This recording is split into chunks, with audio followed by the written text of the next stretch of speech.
సురంగల గ్రామంలో ఆస్తి తగాదాలు రక్తం పారేలా చేశాయి. గ్రామానికి చెందిన రామగళ్ళ ప్రసాద్ అనే వ్యక్తి తన సొంత బాబాయ్ అయిన శ్యాంపై కత్తితో దాడికి పాల్పడ్డాడు.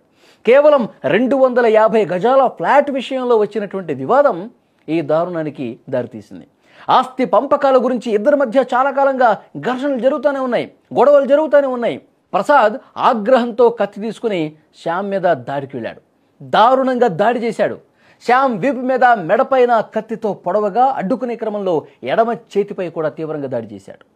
దాడి తీవ్రత ఎంత ఎక్కువగా ఉందంటే గాయాల్లో ఒకచోట లోతుగా తెగిపోవటం జరిగింది.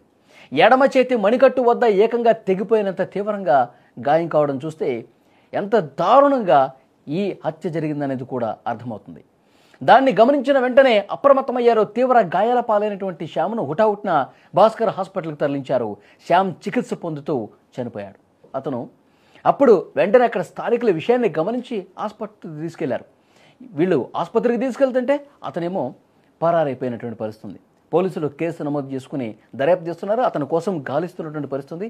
కానీ అక్కడ ఉన్నటువంటి స్థానికులు కావచ్చు, ఇంకా కుటుంబ సభ్యులు చెప్తా ఉన్నారు, ఎంత దుర్మార్గంగా ఆలోచన చేశాడు. కేవలం ఆస్తి కోసం 250 గజాల స్థలం కోసం ఇంత దుర్మార్గానికి తెగబడ్డాడు. వీడిని వదలదు, కఠినంగా శిక్షించండి అంటూ పెద్ద ఎత్తున అక్కడ కుటుంబ సభ్యులు డిమాండ్ చేస్తున్నటువంటి పరిస్థితి. గతంలో కూడా చాలా సందర్భాల్లో గొడవలు జరిగినాయి. ఆస్తుల కోసం ఈ విధంగా గొడవ జరిగిన పరిస్థితి, దాడులు చేసుకునే పరిస్థితికి వెళ్ళారు. కానీ ఈరోజు ఏకంగా చంపేశాడు. వాటిని కఠినంగా శిక్షించండి. అసలు కుటుంబ బంధాలు ఏమైపోతున్నాయి, మానవ సంబంధాలు ఏమైపోతున్నాయి? కేవలం డబ్బుల కోసం, ఆస్తి కోసం ఈ విధంగా హత్యలకు తెగబడే పరిస్థితికి వస్తుంది. గతంలో మానవ సంబంధాలు ఎంత గొప్పగా ఉండేవి, ఉమ్మడి కుటుంబాలు ఎంతో గొప్పగా జీవించేవి. కానీ కనీసం అలాంటి స్పృహ లేకుండా సొంత బంధువుల్ని, బాబాయిల్ని చంపేస్తున్నటువంటి పరిస్థితి ఉంది. అంటే ఇప్పుడు బాబాయిని చంపేశాడు, పోలీసులు అతన్ని పట్టుకుంటారు, అరెస్ట్ చేస్తారు, జైలుకి వెళ్తాడు. అంటే అతని జీవితం ఎలాంటి పరిస్థితి ఉంటుంది, అతని భవిష్యత్తు ఏ విధంగా ఉంటుంది అతను ఆలోచించాడా? కేవలం క్షణికావేశంతోనే. ఇప్పుడు గ్రామంలో అతన్ని ఎలా చూస్తారు?